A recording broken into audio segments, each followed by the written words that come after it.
edition of the 1:30 News of the Day live here on Global LTV. We take a look at Niger's national conferences and the defining objectives for political transformation. Ladies and gentlemen, you're welcome.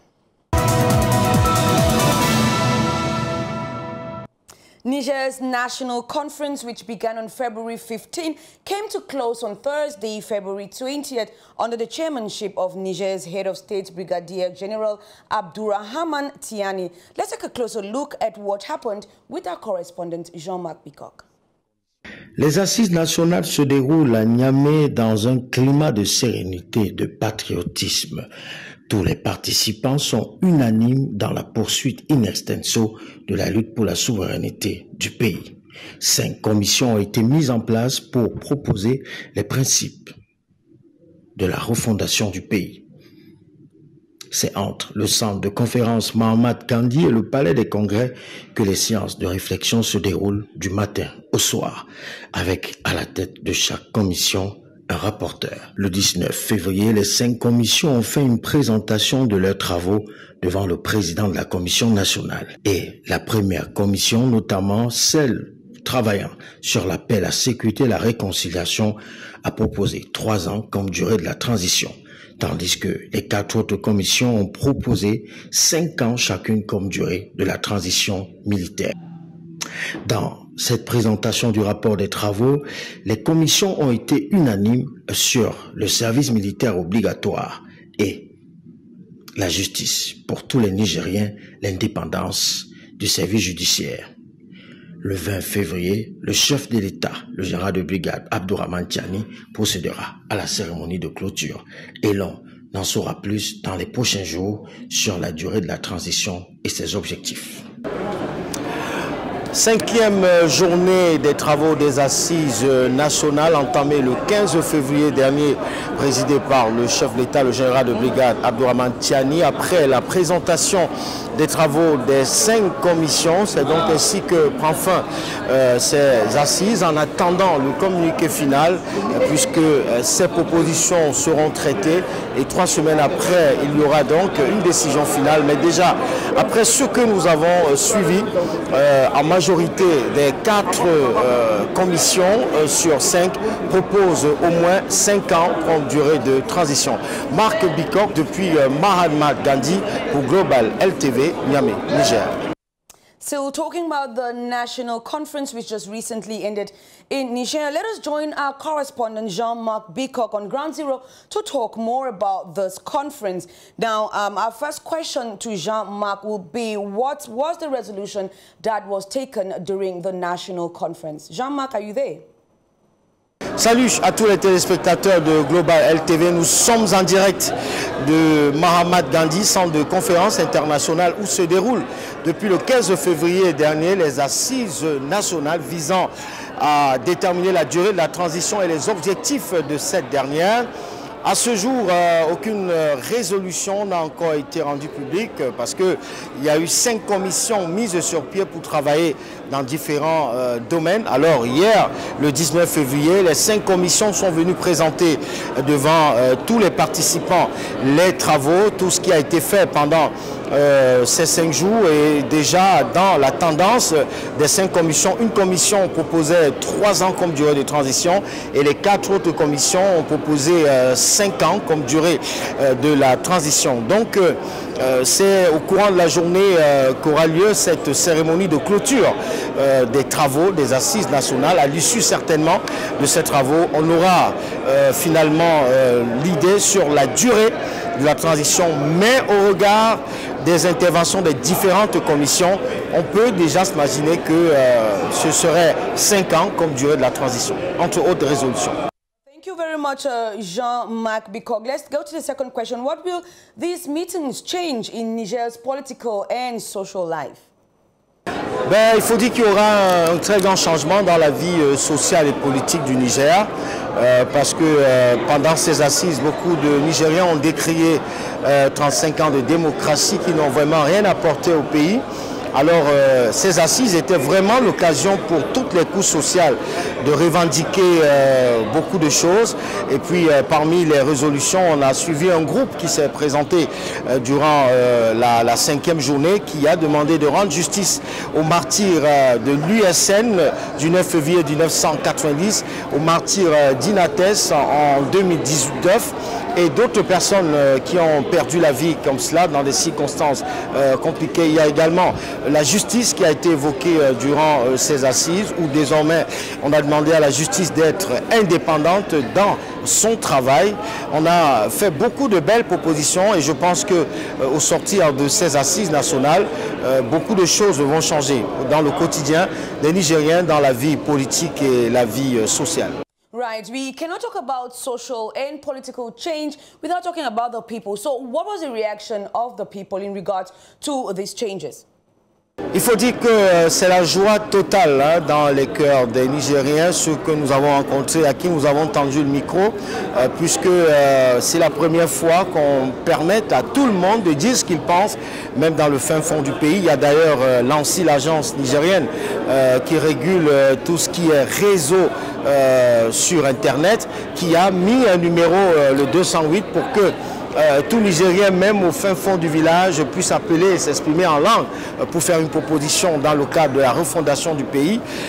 Pour beaucoup de Nigériens, c'est la joie. C'était une belle occasion de dire ce qu'on pense, d'être écouté, afin que les préoccupations soient prises en compte.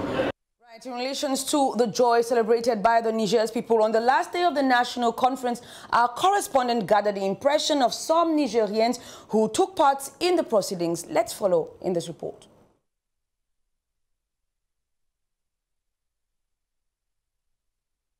De saluer l'organisation, pouvoir gérer ces assises en 5 jours, il a fallu trouver des compétences humaines, des compétences techniques. Et je pense qu'avec les objectifs assignés à ces différentes assises, nous pouvons nous réjouir en tant que Nigériens, nous pouvons nous réjouir de l'orientation souverainiste, en tout cas que prend le Niger, que prend l'espace AES. Il faut se dire une chose, nous sommes en 2025, l'Afrique est obligée le pouvoir public est obligé d'écouter les changements. Nous avons une jeunesse qui est instruite, une jeunesse qui a des défis et des enjeux. Et nous attendons de ces assises, disons après ces assises, que la chance et l'équité soient répandues partout. Le peuple qui n'a pas savoir ici demande à ce que les fautes qui ont été commises, l'impunité ne fasse plus partie de cette refondation. Émouvante parce que je pense que le Nigérien qui est au plus fond de ce pays, ses doléances sont prises en compte. Parce qu'il s'agit de sécurité. La sécurité, par exemple, ma sous-commission qui est une paix, sécurité, cohésion sociale et, comment dirais-je, censure. Mais nous, on parle de sécurité parce que c'est l'insécurité qui nous a amenés là où ça nous a amenés. On a fait 35 ans de démocratie qui n'a pas pu arriver à la sécurisation du peuple et de leurs biens, à nous éteindre la soif. Mais par la grâce de Dieu, nous nous sommes retrouvés aujourd'hui en face de ces militaires qui nous ont arraché notre souveraineté aux mains de l'impérialisme, qui s'est caché d'une manière ou d'une autre. Car le terrorisme, vous n'êtes pas sans savoir que ce n'est pas quelque chose qui est fait en Afrique. C'est entretenu, maintenu et imposé pour nous, les pays de l'AES. On appelle les excellents pour sortir en fait une excellence particulière pour notre pays. C'est dans ce cadre que en fait, ces 5 commissions ont fait quand même des travaux de titans. Pour la simple raison, aujourd'hui quand tu prends par exemple pour notre commission qui est justice et droits de l'homme, nous avons eu à faire avec des professionnels aujourd'hui de la justice, nous avons eu à asseoir une nouvelle vision et maintenant qu'est-ce qu'on a fait? D'abord, on a fait des diagnostics. Qu'est-ce qui a fait en sorte que la justice ait été étranglée? Qu'est-ce qui a fait en sorte que maintenant vous n'êtes pas sans savoir que tout pays peut se développer quand il y a une justice véritable? Let's now take a look back at the key objectives of the Niger's National Conference, where discussions centered on defining the transition period, establishing governance priorities, and outlining constitutional reforms for a return to civilian rule. Joingong. The recently concluded National Conference in Niger was aimed at redefining its political landscape following the July 2023 coup that ousted President Mohamed Bazoum.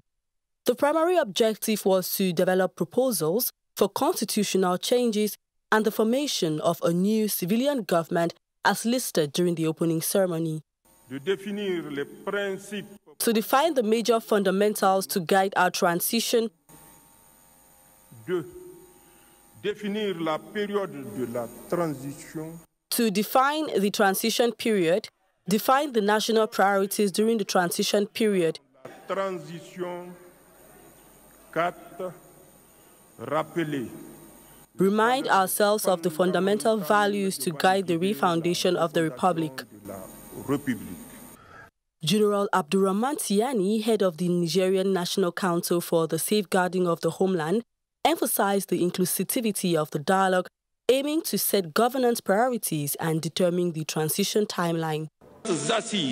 These talks should not be reduced to a tribune of personal promotion or political positioning, score settling.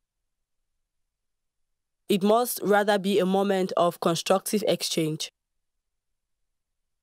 The conference's conclusions will undergo further analysis, serving as a foundation for the anticipated constitutional amendment and the establishment of a civilian administration.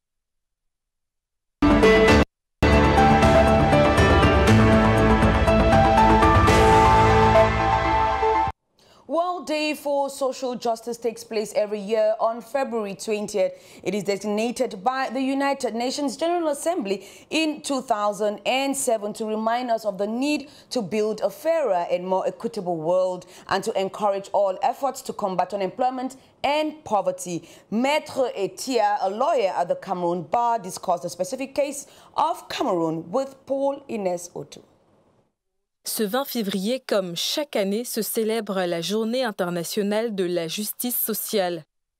Il s'agit d'une forme de justice spécifique axée sur la réduction des inégalités économiques et sociales, la répartition équitable des richesses entre les individus d'une nation.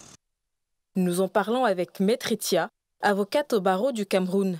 La justice sociale suppose que du nord au sud, de l'est à l'ouest, qu'il y ait l'égalité de chance, qu'il y ait l'égalité de droit, qu'il y ait l'égalité de l'accès aux services de base. Même si les organisations internationales militent pour que la justice sociale soit effective, elle reste pour l'heure une quête dans le monde. Maître Etia se penche spécifiquement sur le cas du Cameroun. Même dans la construction du pays, vous voyez qu'il n'y a pas les mêmes chances. Si vous regardez les élèves du Nord, vous regardez le style d'école dans lequel ils sont, vous vous dites tout de suite qu'ils sont mal partis. Si on vous a dit journée internationale, c'est parce que les Nations Unies estiment qu'il s'agit de quelque chose vers lequel on doit tendre.